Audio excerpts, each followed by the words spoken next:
Estoy muy, muchas gracias. Muy buenas tardes. Estoy muy contenta y agradecida por la oportunidad de platicar con ustedes en la otra universidad sobre un proyecto de investigación que estoy realizando en una estancia financiada por la CECITI postdoctoral, en donde trabajamos los procesos de segregación social de México. Y en esta conferencia les quiero compartir una mirada desde el presente de los pueblos originarios y afrodescendientes hacia el pasado precolonial. Y como les decía, bueno, este ha sido un proyecto financiado que se titula Los procesos de segregación social en la Depresión Central de Chiapas, significación del espacio construido en la época prehispánica y en el inicio de la época colonial. Bueno, primero vamos a hablar un poco de los antecedentes de la segregación, porque la segregación es un fenómeno urbano históricamente presente en distintas civilizaciones y, bueno, contradice el objetivo contemporáneo de que las ciudades sean accesibles e inclusivas con igualdad de oportunidades, ¿no? Las ODS. Eh, lo que se sabe es que la segregación pues vino a partir de los imperios. Sabemos que la segregación existió en las primeras ciudades de Mesopotamia y que se esparció a través de los imperios. Y bueno, hay historiadores, en el caso de Chiapas, que es Pedro Viqueira, que somos estados vecinos, no dudaría que sea muy similar lo que les voy a contar aquí a lo que ocurre en Oaxaca. Y bueno, él plantea que la segregación es traída por los españoles. ¿Qué quiere decir? Pues que la segregación racial, como la conocemos al día de hoy, es un fenómeno que antes de la llegada de los españoles a México, pues no debería de haber estado en nuestras civilizaciones, aunque sí existiesen otras formas de segregación que no fueran precisamente las raciales. Y bueno, en el marco de Chiapas se han identificado la existencia de formas de segregación por etnicidad desde la época colonial. San Cristóbal, brevemente les voy a contar, fue concebida como un conjunto urbano dual indio-español. Y bueno, los españoles se asentaban en el centro de la ciudad y estaban rodeados por barrios de indígenas. Ya sabemos que la polaridad que se ha vivido en San Cristóbal, bueno, estalló en el 94 con el movimiento del EZLN, y, pero tiene sus inicios aquí en la colonia, donde se separaron a los españoles de los indios y se hizo, como existían también indios rebeldes del Valle de Jovel, se hizo también una fortificación sin murallas que permitía segregar pues los grupos sociales. Es decir, el centro era designado como espacio residencial español y la periferia era el espacio de los indígenas aliados o sometidos, y bueno, ni hablar de los que ya habían quedado fuera pues de esa periferia. Entonces, se fue conurbando San Cristóbal, hubieron mezclas, españoles, mestizos, negros, mulatos, pardos, indios, y esto ha traído pues gran diversidad y complejidad cultural. Eh, Antes de 1970, para que una persona indígena pudiera acceder a la ciudad de San Cristóbal de las Casas, tenía que ser como dependiente de una familia, renunciando a su lengua, su indumentaria tradicional y sus formas de organización. Y bueno, si no ingresaba de esa manera, se tenía que retirar a ciertas horas de la ciudad, o sea, no podía habitar la ciudad. Y eso cambia en la década de 1970, cuando existe en los alrededores de esta ciudad pues las primeras migraciones forzadas, y la ciudad recibe pues olas de migración indígena de tzotziles y tzeltales que se establecen por primera vez y sin permiso, pues, ¿no? En la ciudad de San Cristóbal. Y bueno, ¿qué pasa aquí, no? Lo que ocurre es que con estas migraciones comienzan a existir estos contrastes urbanos, sociales, entre quienes habitan qué espacio, ¿no? Quienes están en los lugares hegemónicos y quienes comienzan a ocupar espacios que se consideran segregados, los separados, los apartados del rebaño. los que han sido distanciados.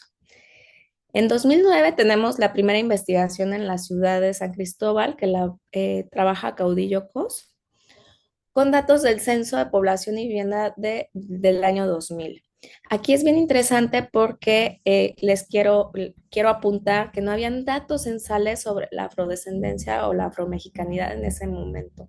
Entonces no podíamos saber qué ocurría con la segregación étnica, dijéramos, como de una manera más, pues sí, incluyente, ¿no? Incluyente en el sentido de que no solamente la etnicidad han sido grupos vulnerados, por ejemplo, ¿no? Y entonces en ese estudio, pues encuentra que el valor de su índice de segregación no es tan alto como el que se arroja en estudios sobre la población afroamericana en algunas ciudades de Estados Unidos. Aquí quiero poner un paréntesis. Estados Unidos ha sido de los países más segregacionistas que han existido, junto con Sudáfrica y el apartheid. Y cuando se hacen estudios de segregación con la población afroamericana, porque ese es el objeto de la separación racial en Estados Unidos, la segregación llega hasta 60 puntos. 60 puntos quiere decir que hay una segregación alta, ¿no? Entonces, la segregación que encuentra Caudillo Cos en la etnicidad indígena en esta ciudad, pues es entre 51 puntos y 58, que todavía es considerada una segregación media. Y bueno, les quería apuntar esto de las cifras de la segregación, digo, para estudiarlo se hace todo un análisis de índices e indicadores que no es nuestro objetivo abrumarnos con las matemáticas, pero sí es muy interesante porque ¿cuáles han sido nuestros parámetros todo el tiempo? Pues conocer los índices de segregación extranjeros, donde se desarrollaron estos indicadores, que es principalmente Estados Unidos, y entonces nosotros vemos que a partir de 60 puntos hay una segregación alta. A partir del censo del 2020, cuando estudiamos San Cristóbal de las Casas, ya no solamente podemos estudiar la segregación por etnicidad, por el componente de pueblo originario o indígena, sino que también aparece por primera vez en los censos, pues el estudio de la afromexicanidad o la afrodescendencia.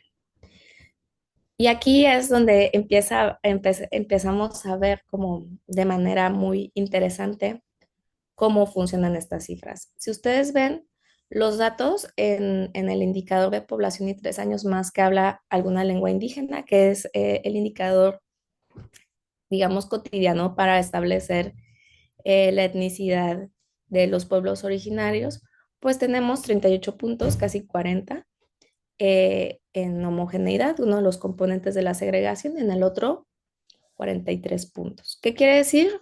Que son un poco menos homogéneos que concentrados, porque la segregación se caracteriza porque los grupos están muy unidos en un espacio y todos son igualitos. Entonces es como si grupos de personas muy similares y muy pegaditas entre sí espacialmente se juntan, entonces están consideradas segregadas. Cuando hablamos de la población en hogares censales considerados indígenas, las cifras cambian. Aquí se ven más homogéneos, o sea que se ven más igualitos. 40 puntos sigue siendo considerada una segregación media y una concentración de 39 puntos, una segregación media. Pero ¿qué pasa cuando estudiamos la población afromexicana o afrodescendiente? Pues aquí interesantísimo, las cifras sí llegan a segregaciones altas. La homogeneidad social llega a 59, 63 puntos, que si lo redondeamos sería 60 puntos, una segregación alta, muy similar a la que ocurre en las ciudades norteamericanas, estadounidenses en particular, eh, que ha tenido políticas segregacionistas, las tuvo en el siglo XX, pero claro, fueron también reguladas, ¿no? Pero sí las tuvo de manera explícita, que por ejemplo, lo que ellos llamaban los pueblos negros, no podían cruzar ciertas líneas, ¿no? Por ejemplo, como en Baltimore, que había una calle que no podían cruzar del otro lado, a menos de que trabajaran en una casa de blancos, eran leyes, ¿no? Entonces, en esto, pues salta mucho este número de cifras, o sea, 59 puntos para la homogeneidad, o sea, están muy similares y la concentración espacial están aún más apretaditos, ¿no? Y a partir de estos estudios hasta los podemos localizar y podemos ver aquí en el mapa de la ciudad, pues dónde se localizan estas personas que están, pues sí, segregadas, ¿no? Que son homogéneas y están concentradas en un área particular del entorno urbano. Entonces, la síntesis de resultados a partir del Censo de Población y Vivienda 2020, pues ofreció que, por ejemplo, un lugar como San Cristóbal de las Casas, que tiene una historia colonial muy fuerte, que tiene una historia de segregación, una tradición de segregación racial venida por los procesos imperialistas, es decir, la conquista muy clara, tiene unos valores considerados medios para la segregación indígena, pero tiene unos valores aún más altos para la población que se considera afromexicana o afrodescendiente. Esto fue, por supuesto, una novedad. Antes no había manera de saber esto. Y entonces, en el proyecto de investigación nos pasamos a la ciudad de Chiapa de Corzo. Chiapa de Corzo es una ciudad chiquita. Quizá ustedes se han oído hablar de San Cristóbal porque además hizo famosa cuando estalló el ZLN, pero Chiapa de Corzo es mucho menos famosa. Fue la primera ciudad colonial donde se asentaron los españoles, pero salieron huyendo de ahí porque hay mucho calor. Pero la parte interesante de Chiapa de Corzo es que fue una capital prehispánica muy importante.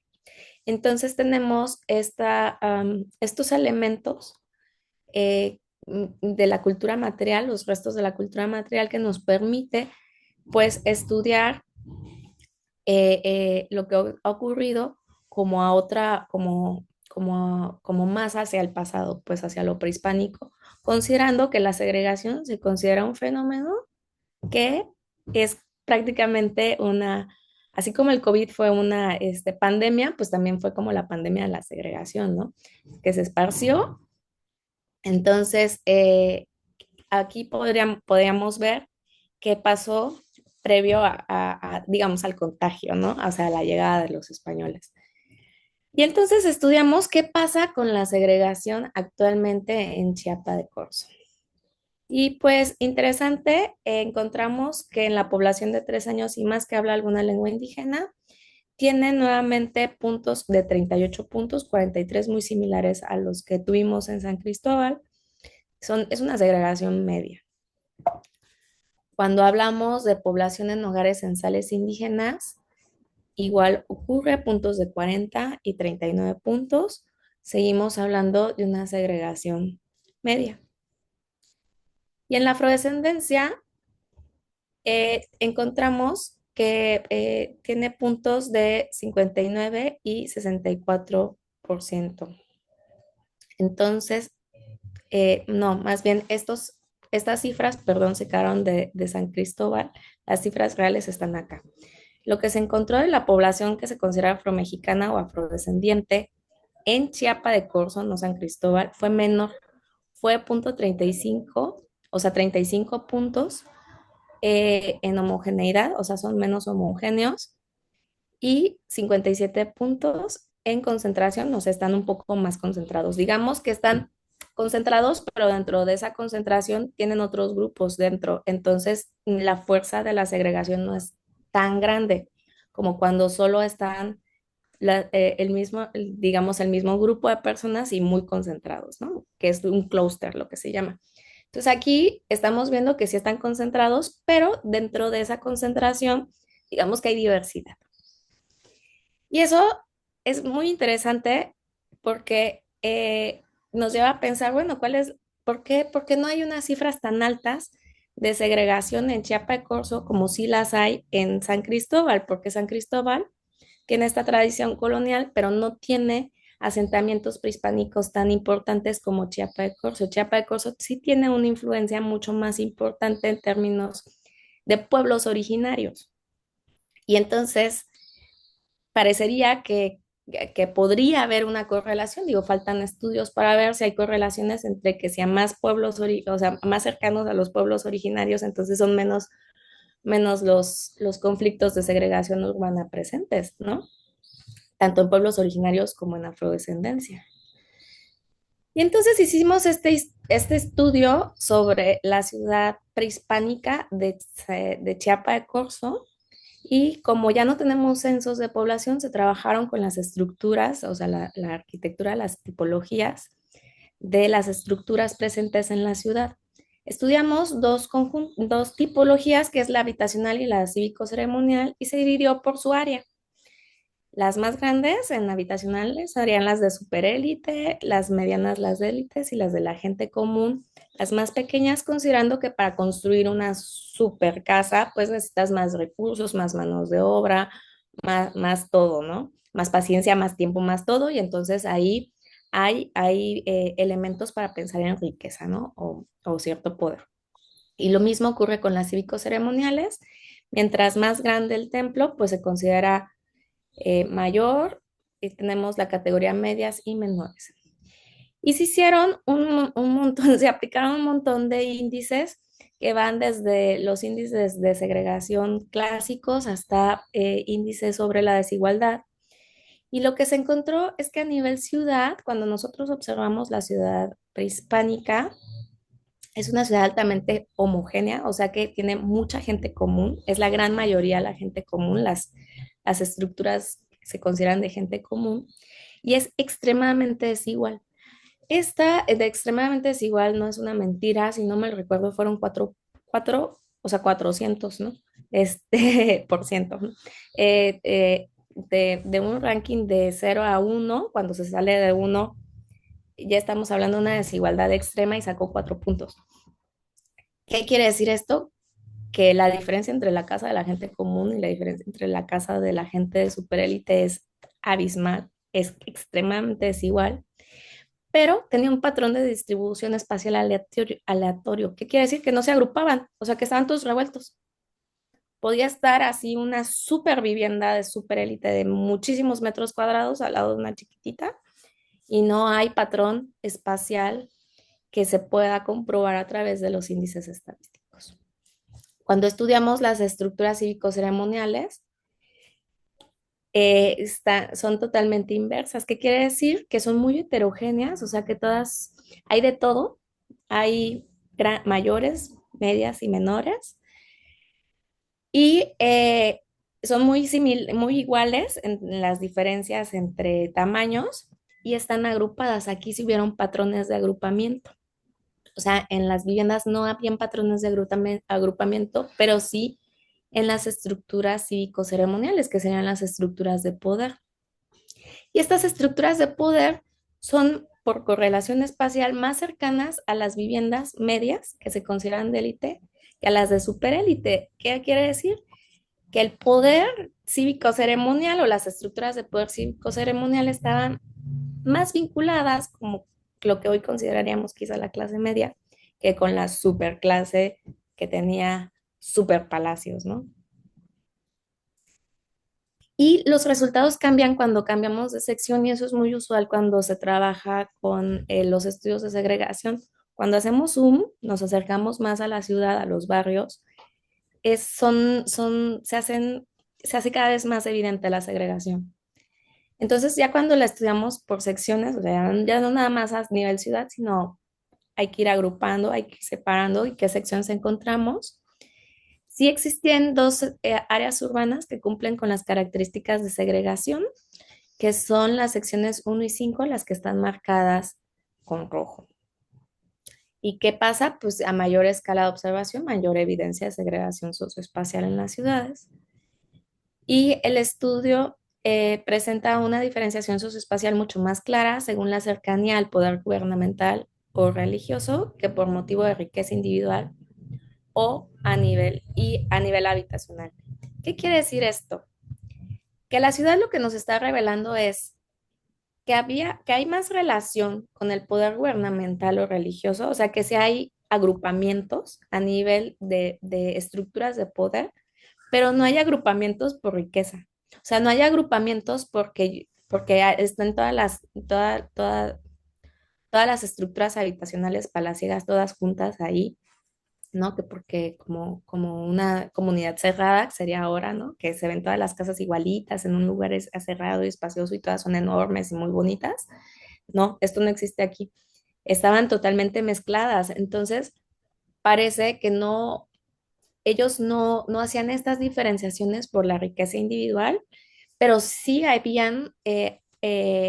sí se encuentran estas agrupaciones cercanas al poder gubernamental o religioso, o sea, que era más importante y no estaba cercana a las personas de superélite, a las que tenían el mejor poder de construcción, la mayor cantidad de riqueza en la capacidad, tiempo, recursos, sino que las otras, a las de, sería como clase media o de élite. Y bueno, ¿qué reflexiones finales podemos sacar de estos estudios que son están muy nuevos porque además es un fenómeno poco estudiado, ha sido poco estudiado en México y esta apertura al censo de población y vivienda nos abre todas las posibilidades? Y pues bueno, que al parecer a mayor influencia colonial, mayores índices de segregación por etnicidad en las ciudades, por lo menos en las ciudades que estamos estudiando. La ciudad con evidencia de segregación colonial presenta mayor segregación afromexicana que de pueblos originarios. Pareciera que es más fuerte. Estas cuestiones que sí son como raciales, como del color de piel y bueno, todas estas historias que ya sabemos, ¿no? Sobre las categorías que se les han puesto pues, a las personas. Los procesos de migración rurales a la ciudad muchas veces terminan en segregación urbana. ¿Qué quiere decir esto? Que hay ciudades que al parecer recibe peor a su migración rural que otras. Eh, y peor en el sentido de que la segregan, ¿no? O sea, que es mucho más difícil que logren una integración a nivel hasta de transporte público, calidad de vida, etcétera. Ahí ya entramos como en otros temas, pero sí pareciera que hay ciudades con una tradición menor a la segregación que permite que los grupos que migran de los pueblos a la ciudad se integren mejor. Ahora, los estudios de la segregación pueden servir como diagnóstico preciso de los espacios que requieren de mayor incidencia intercultural. Y esto es muy importante porque para todas las personas que estamos interesadas en la interculturalidad, pues sí se necesita saber dónde y cuándo, ¿no? Dónde está pasando y estos estudios nos permiten localizar los espacios que requieren de mayor procesos de interculturalidad, no nada más estamos necesitándolos en donde en donde son los orígenes de los pueblos originarios, sino también se necesita, por ejemplo, en las ciudades para que sí haya esta inclusión. Y justamente este punto, la necesidad de interculturalidad, no solo en el ámbito rural, sino esta es una prueba que también se necesita en el ámbito urbano. Tenemos mucho que hacer y la necesidad de identificar las áreas segregadas en las ciudades para aplicar estrategias de inclusión y desarrollo sustentable, que es al final lo que estamos buscando, ¿no? Con la interculturalidad. Y pues esto sería todo. Muchas gracias por su atención y quedo abierta a preguntas y respuestas.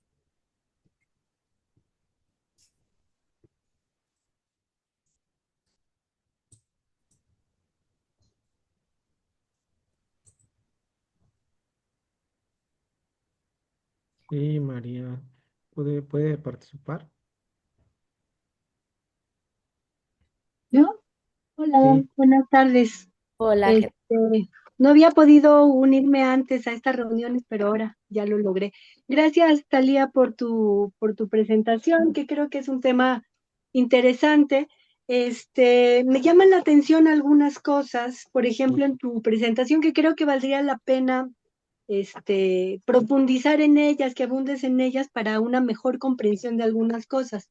los datos censales, o sea, los datos que tenemos, no sé si me conocen, yo soy antropóloga social, y trabajo sobre estos temas, ¿no? Sobre el tema, sobre derechos de los pueblos afromexicanos, etcétera. Entonces, un poco el tema con los datos censales, siempre, o sea, es verdad, como tú decías, que es una gran ventaja hoy tener estos datos que no se tenían 10 años atrás, por ejemplo, ¿no? Bueno, con la intercensal, pero siempre hay que tomarlos un poco con pinzas, ¿no? Estadísticamente, el universo censal, es un universo que tiende a ser un poco complejo. Primero, porque es una pregunta de autoadscripción, que creo que eso es muy valioso y muy importante, pero no tenemos que perder de vista en términos de justamente qué significa que sea una, una pregunta de autoadscripción. ¿Quiénes son los y las personas que se reconocen afromexicanos? O sea, ese es un tema que habría que tener presente cuando estamos tratando de observar la concentración territorial de un grupo, ¿no? Que es lo que entiendo que llamas como segregación, como un grupo social está concentrado territorialmente, en este caso, en un tipo de ciudades. Entonces, ese primer dato, es decir, el universo censal es un universo censal súper chiquito y como dicen nuestros colegas estadísticos, la muestra se jala, ¿no? Entonces, los datos hay que tomarlos siempre con esa precaución. Luego, me parece que sería interesante pensar cómo si tú cruzas el dato del asentamiento territorial con cómo se articula este dato, por ejemplo, con el de ingreso, en el caso de San Cristóbal de las Casas, el de ingreso, el de escolaridad y el de origen nacional, ¿no? Si las personas que se reconocen afrodescendientes son personas extranjeras o son personas nacionales, qué nivel de ingreso tienen, qué nivel de escolaridad tienen, etcétera, ¿no? Porque de alguna manera eso nos permitiría caracterizar un poco mejor esta concentración en ciertas zonas de la ciudad de ciertos grupos de población. Quizás ocurre una cosa semejante si vemos también la concentración de coletos, etcétera, ¿no? O sea, pensando un poco en cómo podría estar funcionando ese dato. Porque me parece que si no corremos el riesgo de hacer un traslado automático de la perspectiva de la segregación racial a la separación o a la segregación o la concentración territorial en otros espacios, ¿no? Al modelo de segregación racial de Estados Unidos o de Sudáfrica, que son francamente distintos a lo que podría estar pasando en nuestras ciudades. Y por último, solo preguntar, ¿qué pasaría, por ejemplo, en una ciudad? Porque tú dices, tú haces una asociación que dice, a mayor presencia de población conquistadora, de presencia española en el periodo colonial, se ven, se reflejan mejor, se refleja más el índice de segregación en el caso de personas afromexicanas. Yo me pregunto qué pasa en la Ciudad de México, que fue el núcleo de población española en el periodo novohispano. ¿Cómo funciona eso? Cuando los datos nos enseñan que el patrón de asentamiento es un patrón de asentamiento difuso, ¿no? No hay una concentración, sino es un patrón difuso de asentamiento de la autoadscripción afromexicana, ¿no? Entonces, un poco, solo que abundes con eso. Muchas gracias por la presentación, que es un tema que creo que es muy interesante. Gracias. Muchas gracias, Gabriela, por tus comentarios. Sí, la verdad es que el tema de los censos es un tema bastante delicado. No ahondé en la metodología porque eso es otra presentación. Son otras 2 horas de discusión sobre la metodología, qué índices son los que debemos aplicar, cuáles sí, cuáles no, cuáles nos funcionan mejor para nuestro caso. En fin, y ciertamente hay que trabajar con pinzas esto porque, por ejemplo, la propia pregunta de lo que tú dices de ser afromexicano o afrodescendiente es una pregunta difusa. ¿Cómo identificar eso? Por ejemplo, en ciudades como Tapachula, que es algo que actualmente me estoy enfrentando, que tuvieron olas de migración tan grandes desde Sudamérica y que sí son afrodescendientes, pero no son afromexicanos. Y entonces ahí la pregunta valió porque, porque unos dirán sí, otros dirán no, ¿no? Está sujeta a la interpretación de que va a contestar. Sí se han hecho estudios sobre correlaciones. De hecho, en San Cristóbal de las Casas tenemos un estudio de correlaciones por ingreso y fíjate que es muy interesante porque no están correlacionados tanto por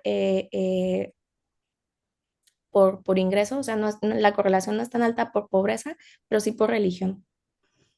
Entonces, ya no estamos hablando de una segregación étnica, sino también es una segregación étnico-religiosa. Y ahí, bueno, ese es otro temazo, que también, pues, para profundizar en él, habría hay mucho que hacer, hay mucho que trabajar en esto y hay muchas vertientes y hay mucho que pulir también, ¿no? Por ejemplo, como la propia pregunta del censo. Y al final, la última nota que tú apuntas sobre lo que ocurre con el centro de la República, bueno, es que yo encontraría la explicación más bien en que Chiapas era un reino distinto y tenía una administración distinta. Y también eso debió de haber impactado. ¿Cómo? No lo sé. ¿Por qué? Porque todavía no he llegado ahí a los estudios, ¿no? Pero seguramente sí hay unas grandes diferencias al respecto, ¿no? Por la diferencia de reinos, porque además aquí en Chiapas no había una cantidad de españoles tan importante como la hubo en el centro de la República, pero sí parece que hay una influencia muy grande en el modelo de estratificación social y cómo lo lograron establecer a nivel territorio. Y que eso es lo que se sigue arrastrando hasta llegarnos a índices estadísticos altísimos como si estuviéramos viendo Estados Unidos, ¿no? Y esa es la parte que a mí me parece como interesante también de analizar y de estudiar. Entonces, bueno, todos estos estudios al final están muy en pañales porque las correlaciones, hay que seguir estudiando también, por ejemplo, las correlaciones con otras ciudades prehispánicas y atinar si hay una correlación con que hayan habido, por ejemplo, asentamientos prehispánicos importantes a la redonda de esas ciudades y cómo se comporta con la segregación actual. Entonces, bueno, todo por hacer y muchas ideas. Gracias. Solo un comentario. A lo mejor funciona una mirada comparativa con Guatemala, por ejemplo, ¿no? Porque es el reino de Guatemala y si vemos después un poco esta lógica de estratificación social en Guatemala contemporánea, a lo mejor se parece un poco más, ¿no? Entonces sí, o sea, yo moverme del centro de Mesoamérica hacia el otro lado. Muchas gracias. Gracias a ti, María Gabriela. Sí, le ofrezco una disculpa a todos por el espacio. Es que no pudimos contactar al rector, me parece que va viajando, pero pues estamos aquí. Hay una pregunta en el chat y hay un compañero que quiere participar. La pregunta en el chat dice, las personas consideradas coletas en ese estudio, ¿dónde quedan clasificadas? ¿A quiénes se les consideraban coletos? En este estudio se les considera a la población que no se reconoció como afro ni indígena. Solo, no había otra manera. Muy bien, abre el maestro Rigoberto. Bueno, buenas tardes, ya casi noches. Me parece un trabajo muy interesante porque pues da pauta para muchísimas investigaciones, ¿no? Es un trabajo que, pues como bien lo comenta la presentadora, pues creo que sí, a partir de esto hay muchas cosas. Pues a mí me surge, por ejemplo, una duda. Estamos comentando mucho la cuestión de la pregunta, ¿no? De la autodescripción. Es una Ujú. pregunta que se no tiene mucho que se acaba de incluir en la cuestión del censo. Yo soy indígena y desde el punto de vista de los indígenas, cuando se incluye la palabra de autodescripción, muchos no contestábamos si somos indígenas porque teníamos cierta pues tendencia a ver, bueno, si yo me considero indígena, ¿cómo me van a tomar en cuenta, no? ¿Cómo van a hablar de mí o cómo van a pensar? Muchos, aunque la pregunta ya esté incluida dentro del censo, no todos responden pues con manera acertada o negada, no sé, hay ciertos vicios, ciertos miedos que todavía hay que trabajar. Me parece muy interesante también la parte de la cuestión del censo, que como ya comentaron, pues es una cuestión que podemos debatir, ¿no? Pues si son números que reflejan, si realmente reflejan, es una cuestión muy interesante. Pero creo que esta parte de hacer esta cuestión de comparación entre la parte indígena y la parte, pues no sabemos ahorita si es afrodescendiente, que unos así se autoescriben, y o son afromexicanos, ¿no? Es una cuestión que nos dicen, no, es que ya está reconocido y tú eres afromexicano, bueno, pero muchos no se perciben de esa forma. Entonces, es una cuestión pues compleja que todavía tenemos que, hay que estudiar más a fondo, ¿no? Ver por qué está pasando eso, por qué la población no se autoescribe como pensaríamos que fuera, porque pues decimos son afromexicanos, ellos ya son parte del territorio, porque a partir de que decimos que somos afromexicanos o que son afromexicanos, pues supone que es ya parte de la territorialidad, ¿no? Sentirte, tener esa percepción de pertenencia, pero sí, muchas felicidades, creo que como diría Karl Popper, ¿no? Da para la teoría de la falsación, ¿no? Pues ya para muchísima investigación y pues muchas felicidades, me gustó mucho la presentación. Muchas gracias por el comentario. Y sí, justamente lo que comentas, digo, antes de que se nos cierre, pues tiene que ver también con las profundidades de la identidad, ¿no? Y cómo cada quien se percibe a sí mismo. Y eso es también parte de la gran labor que se hace en la Afrouniversidad. Muy bien, ya faltan poquitos minutos, segundos. Agradezco a cada uno de ustedes. Somos pocos, pero bueno, estuvimos muy atentos a la charla, muy interesante. Esperemos que no sea la primera. Podemos planear otra con antelación. Y pues le agradezco a cada uno de ustedes por estar aquí. Y pues de parte del rector, los saluda. Él no pudo estar, pero pues aquí estamos para cualquier cosa. Entonces, pues muchas gracias. Nos vemos pronto.